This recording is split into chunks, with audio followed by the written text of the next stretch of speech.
Good evening everyone. कल आपका है कॉमन एम्प्लॉयबिलिटी के ऊपर एग्जाम, जो कि आपका ऑप्शनल सब्जेक्ट होता है।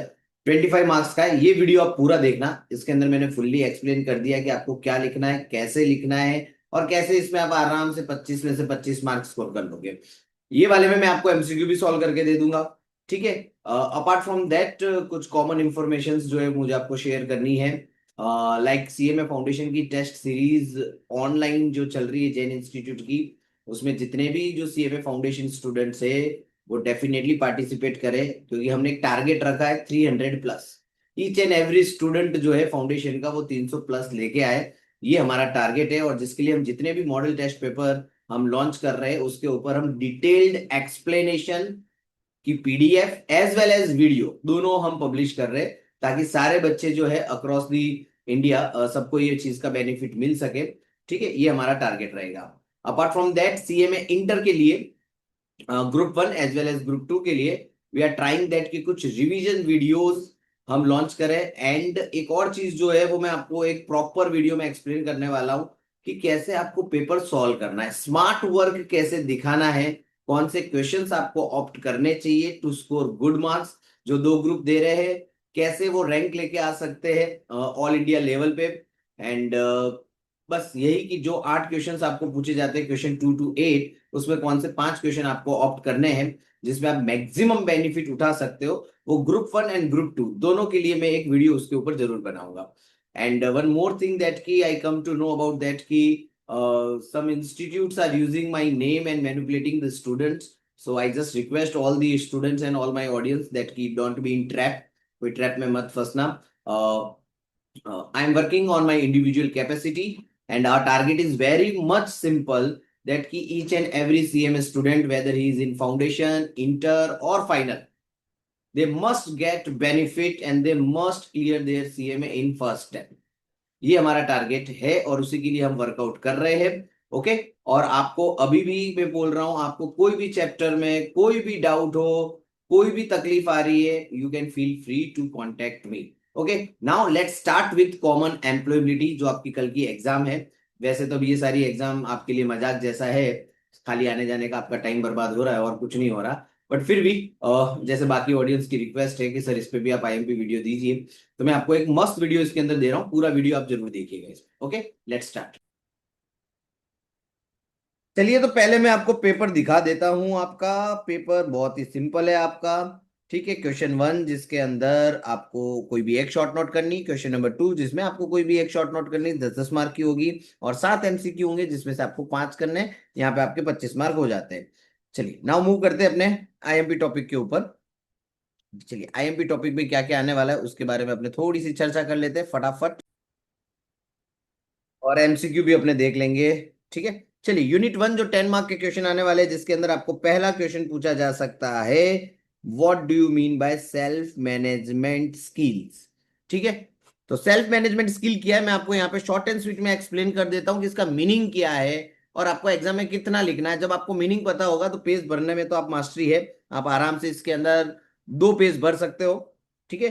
आपको ध्यान रखना है सेल्फ मैनेजमेंट, या सेल्फ मैनेजमेंट मतलब हम कैसे मैनेज करते हैं चीजों को। तो याद रखना, time management, self discipline, stress management, accountability, goal setting, ये सब सेल्फ मैनेजमेंट के पार्ट है। कि कैसे, जैसे कि आप अपनी पढ़ाई से ही रिलेट कर दीजिए इसको, कि कैसे आप अपने पढ़ाई का टाइम टेबल मैनेज करते हो, कैसे डिसिप्लिन तरीके से आप उसको फॉलो करते हो। जब आप स्ट्रेस में होते हो तो कैसे आप उसको मैनेज करोगे, कैसे अपना बोरेडम लेवल डाउन करोगे, कैसे अपना मोरल जो है वो अप करोगे। अकाउंटेबिलिटी, कितने अच्छे तरीके से सारी चीजें आप करोगे। ठीक है। अकाउंटेबिलिटी के साथ मैं ऐसा भी बोल सकता हूँ, आंसरेबिलिटी, आपकी जवाबदारी भी बनती है अगर आप टारगेट अचीव नहीं कर पाते हो तो क्या। गोल सेटिंग होना चाहिए, मुझे यहां तक जाना है, फिर कैसे जाओगे। ये सारी चीजें सेल्फ मैनेजमेंट स्किल में आ जाती है। ठीक है। इसके अंदर आपको ये 7 पॉइंट याद रखने हैं, time management, self discipline, stress management, accountability, goal setting, adaptability, मतलब कि जब भी सिचुएशन में कुछ ऐसा हो आप अपने आप को फ्लेक्सिबल रखो, अपने आप को चेंज कर सको। एंड रेलिजेंस का मतलब बाउंसिंग बैक फ्रॉम सेटबैक्स, कि जब भी कोई तकलीफ आती है, जैसे कि फॉर एग्जांपल आप प्रीलिम्स एग्जाम दे रहे हो जेआईसी की, फाउंडेशन एंड इंटर की, एंड फॉर एग्जांपल अगर आप उसमें फेल हो गए तो कैसे आप बाउंस बैक करोगे, कैसे अपने वीकनेस को आप आइडेंटिफाई करोगे, और नेक्स्ट एग्जाम के लिए आप कितना स्ट्रॉन्ग तरीके से रेडी होके आप एग्जाम देने आओगे। दैट इज नोन एज रेलिजेंस मतलब बाउंसिंग बैक। चलिए फिर आता है इमोशनल इंटेलिजेंस स्किल। दूसरा क्वेश्चन हो सकता है, ठीक है। इमोशनल इंटेलिजेंस के अंदर भी बहुत सिंपल है। इमोशनल इंटेलिजेंस क्या होता है, जो एसएम पढ़े, एसएम के अंदर भी हमने ये पढ़ा था emotional intelligence. It's very simple कि ये वो सॉफ्ट स्किल है जिसमें कम्युनिकेशन आ गया, टीम वर्क आ गया एंड प्रॉब्लम सॉल्विंग स्किल्स आ गई, कि किस तरीके से आप लोगों से कम्युनिकेट करोगे, ठीक है, कैसे अपने इमोशंस पे कंट्रोल करोगे, कहाँ पे कौन सा इमोशन आपको यूज करना है, टीम वर्क को कैसे लेके चलोगे, प्रॉब्लम्स को कैसे सॉल्व करोगे, that is emotional intelligence skill. ठीक है, मैं जस्ट आपको उसके पॉइंट की एक्सप्लेनेशन दे रहा हूं, यहां से आपको एक पेज भरना, 1.5 पेज भरना आना चाहिए आपको। तीसरा क्वेश्चन जो आपके एग्जाम में हो सकता है दैट इज प्रोफेशनल स्किल। देखो 3 पूछेंगे, एक करना है आपको। प्रोफेशनल स्किल भी आपको अच्छे से पता है, प्रोफेशनल स्किल में भी देखो वही कॉमन पॉइंट वापस आएंगे, कम्युनिकेशन, कैसे प्रॉब्लम को सॉल्व करोगे, टीम को कैसे लेके चलोगे, आपके लीडरशिप के रोल्स क्या होंगे, ठीक है, कैसे आप अपने आप को बदलोगे, ऑर्गेनाइजेशन को बदलोगे, किस पे रिलाई करना है, कितना वर्क एथिक्स को आप फॉलो करोगे, कितना स्ट्रांगली उसको फॉलो करोगे, ये सब आपकी प्रोफेशनल स्किल होती है जब आप कॉर्पोरेट में काम करते हो। कोर प्रोफेशनल स्किल बहुत सिंपल है, communication, team work and collaboration, problem solving, leadership, adaptability, critical thinking and learning. ठीक है, टाइम टू टाइम लर्न भी तो करना पड़ेगा, ऐसा नहीं है कि एक बार आप कुछ बन गए तो सब कुछ हो गया, नहीं, जैसे जैसे आप कंपनी में काम करोगे न्यू न्यू चैलेंजेस आएंगे, आपको लर्न करना पड़ेगा। This is your professional skill. फिर आता है आपका यूनिट 2 जो 10 मार्क का है। अगेन उसके अंदर पहला टॉपिक हो सकता है आपका team work skill. Team work skill के अंदर भी आप देखो कॉमन गोल होता है कि आप कैसे कोलैबोरेट करोगे, कैसे कम्युनिकेट करोगे एंड कैसे आप कंफ्लिक्ट का सॉल्यूशन लेके आओगे। ठीक है, तो ग्रुप में जब आप काम कर रहे होते, टीम में जब आप काम कर रहे होते, तो कैसे काम करना है, that is your team work skill. फिर आता है essential digital skill. Digital skill का मतलब नाम से ही आपको पता चल जाना चाहिए कि कंप्यूटर को कैसे यूज करना है, ईमेल्स कैसे करने हैं, ठीक है, वर्ड फाइल वगैरह कैसे यूज करनी है, एक्सेल सीट्स मतलब स्प्रेडशीट्स वगैरह कैसे यूज करनी है, डेटा एनालिसिस आपको आना चाहिए, साइबर सिक्योरिटी का आपको नॉलेज होना चाहिए, डिजिटल कम्युनिकेशंस आपको पास होना चाहिए, किस तरीके से आप ये सारी चीजें करोगे, that is your essential digital skill. तीसरा प्रॉब्लम सॉल्विंग स्किल। प्रॉब्लम्स को कैसे आइडेंटिफाई करोगे and figure out what is causing it, कैसे हो रहा है और कैसे आप गुड सॉल्यूशंस को लेके आओगे, that is your problem solving. That is not solving, यहाँ पे वी है, प्रिंटिंग एरर, सॉल्विंग स्किल। अब ये तो देखो बहुत सिंपल है, प्रॉब्लम सॉल्विंग स्किल के अंदर ये मैंने आपको ऐसे में भी पढ़ाया था, ठीक है। वही चीजें है कि सबसे पहले अपनी प्रॉब्लम्स को आइडेंटिफाई करो, सिचुएशन को एनालिसिस करो, ब्रेनस्टॉर्मिंग सॉल्यूशंस, ब्रेनस्टॉर्मिंग भी मैंने आपको बताया था, ठीक है। ब्रेनस्टॉर्मिंग करके आप लोगों से पूछो, इंडिविजुअली एक एक एम्प्लॉय से ट्राई करो कि आपकी कंपनी में जो प्रॉब्लम चल रही है उसका कोई सॉल्यूशन आप लेके आओ। आपके पास फिर बहुत सारे सॉल्यूशंस की लिस्ट आ जाती है, देन उसमें से बेस्ट सॉल्यूशन को सिलेक्ट करो, उसको इंप्लीमेंट करो, मतलब एक्शंस लो एंड टाइम टू टाइम उसको कंट्रोल करो, सुपरवाइज करो, इवेल्युएट करो और उससे लर्न करो एंड अगेन वापस वही, ये कंटिन्यूली चलता रहेगा।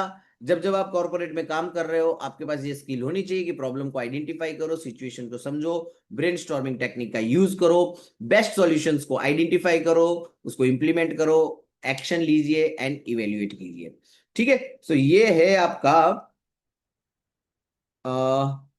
कॉमन जो आपका सब्जेक्ट है, क्या नाम था, मैं तो सब्जेक्ट का नाम ही भूल जाता हूँ। ठीक है, कॉमन एम्प्लॉयबिलिटी के ऊपर ये जो टॉपिक्स थे, तीन तीन टॉपिक मैंने दोनों में दिए, दोनों में से कोई भी दोनों में से जो भी मैंने टॉपिक दिए उसमें से कोई एक दो तो आपको मिलेंगे ही, आपको सिर्फ मीनिंग याद रखना है, एक 1.5 पेज भर लेना है। अब चलिए एक और चीज मैं आपको बताता हूँ कि कैसे फुल मार्क्स लाना है विथ लिमिटेड एफर्ट। 10 मिनट में कुछ ऐसा याद कर लो कि आप अच्छे पॉइंट, अच्छा स्कोर अचीव कर सको। आपको मैं यहाँ पे कुछ पॉइंट देता हूं, 10, 10 के 10 याद कर लो। कुछ भी पूछे यूनिट 1 और यूनिट 2 में, ये 10 पॉइंट आपको लिख के आना। देखो वैसे बाय द वे आपको दोनों में से कोई एक एक स्टडी नोट ही लिखनी है, सॉरी एक एक स्टडी नोट में से कोई एक एक शॉर्ट नोट ही आपको लिखनी है। ठीक है, तो पॉइंट क्या करना, आप लोग आगे पीछे करके लिखना। जैसे आपने क्वेश्चन 1 ऑप्ट किया तो क्वेश्चन 1 में जैसे आपने ये कंटिन्यूटी में 10 लिखे, 8 लिखे, 7 लिखे, वॉट एवर, दूसरे क्वेश्चन में यही पॉइंट को रिवर्स करके आड़ा टेढ़ा करके आप लिख लेना। ठीक है, सो पॉइंट याद रखने, time management, self discipline, stress management, accountability, goal setting, adaptability, ठीक है, bouncing back, decision making, self awareness and responsibility. कोई भी स्किल हो, उन स्किल्स के अंदर ये 10 पॉइंट घूम फिर के कॉमनली निकलेंगे।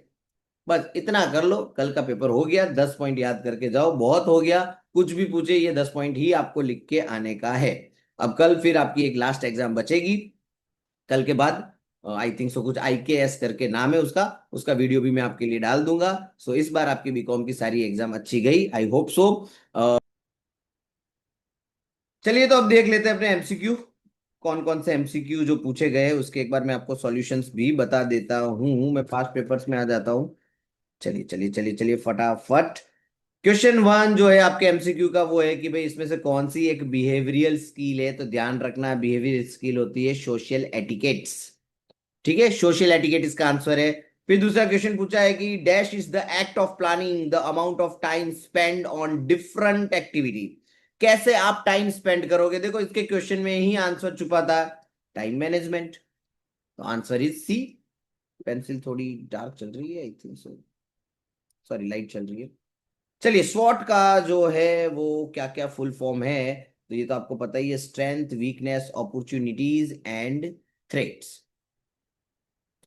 चलिए फिर क्वेश्चन नंबर 4 जो है आपका, which helps to understand other people better. कैसे आप दूसरे लोगों को अच्छे से समझोगे, तो कॉमन है, listening is the answer. KYC का मतलब क्या, बहुत सिंपल है, नो योर कस्टमर, अपने कस्टमरों को पहचानो, is known as KYC। Bank में यूज होता है अगर आपको पता हो तो।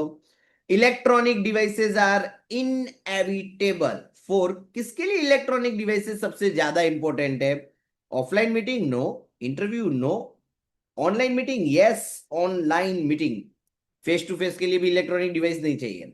चलिए, dash the set of values that govern any business. कौन सी वो चीज है जो वैल्यू क्रिएट करती है, तो वैल्यू तो आपके एथिक्स से क्रिएट करती है। ठीक है, so the answer is ethics. तो चलिए इस पेपर में सब कुछ आपका खत्म हो गया। ओके, जो बीकॉम सेम 1 में है उनके लिए भी वीडियोस आएंगे, and when you will come to the same 4 5, ठीक है, ये वीडियोस और ये IMP तो मैं आपको टाइम टू टाइम देता ही रहूंगा। But our core focus is that कि जो लोग प्रोफेशनल कोर्स कर रहे हैं, CA CMA CS, exclusively CMA students, उनका एक ही टारगेट होना चाहिए, CMA फर्स्ट टाइम में क्लियर करना। ठीक है, और जिनका कुछ बैकलॉग रह गया है, जो पिछले अटेम्प्ट में रह गए हैं, उनको पॉइंट नंबर 7 पे फोकस करना चाहिए। बाउंसिंग बैक आपको करना पड़ेगा अपने फेलियर से, और कैसे आप प्लान करते हो। देखो इन सारी चीजों के अंदर है ना, प्रोफेशनल कोर्स में एक चीज बहुत कॉमन है जो आपको ध्यान रखनी चाहिए, वो है आपकी प्लानिंग। आप किस तरीके से अपनी स्टडी को प्लान करते हो। देखो आपने कितना भी पढ़ लिया, 8 से 8 12 12 घंटे के लेक्चर्स आप पढ़ लेते हो, सेल्फ स्टडी का टाइम आपके पास बचता नहीं है। इन दैट सिनारियो जब आप रिवीजन करते हो, तो रिवीजन कैसे करते हो ना, वो बहुत इंपॉर्टेंट है। ठीक है, मैं ट्राई करूंगा कि रिवीजन कैसे करना है, कैसे चीजों को रिकॉल करना है, कैसे इतने यूथ सिलेबस को अच्छे तरीके, स्मार्ट तरीके से फुल्ली कंप्लीट करना है, उसके ऊपर भी मैं एक वीडियो बनाऊंगा। वन मोर थिंग, बहुत सारे बच्चे बोल रहे हैं सर ग्रुप 1 के IMP, ग्रुप 1 के IMP, तो देखो प्रोफेशनल एग्जाम में कोई IMP नाम की चीज नहीं होती है। ठीक है, जो मेरा कॉमन डायलॉग है कि no, you should know everything so that institute can ask you anything. वो कुछ भी पूछे, आपको 100% रेडी रहना पड़ता है, और वो कुछ भी पूछे वो आपको नो अटेम्प्ट करना पड़ता है। तो आप कोई मेंटल नो, कोई प्री प्लानिंग के साथ नहीं जा सकते कि ऐसा होगा वैसा होगा, if but nothing like that. आपके पास सिर्फ आपको एक ही चीज का फोकस करना होता है, वो कुछ भी पूछे मुझे आना चाहिए, मुझे किस तरीके से 30 मार्क्स के MCQs में स्कोर करना है, और बाकी के मेरे जो 7 क्वेश्चंस है उसके अंदर मैं कैसे 5 क्वेश्चंस ऑप्ट करूं, और वो इस तरीके से ऑप्ट करो कि आप ऑप्टिमम रिजल्ट जो है उसमें से अचीव कर सको। ठीक है, 2 3 चीजें और है जो मैं अभी आपको बता नहीं सकता, लेटर ऑन वीडियोस में मैं आपको बताऊंगा। बस आप इन सारी चीजों पे फोकस कीजिए, और कहीं पे भी आपको कोई कंफ्यूजन लग रहा है, अगर आपको डर लग रहा है, क्या करना है कैसे करना है, बेफिक्र होके आप मुझे मैसेज ड्रॉप कर दीजिए। हाँ नो डाउट समटाइम्स आपको रिप्लाई लेट आता होगा, लेकिन बार बार आप मुझे पिन मारिए कि सर ये पॉइंट है, आप समझाइए ये चीजें जहां पे आपको तकलीफ हो रही है। ओके, चलिए all the best, thank you.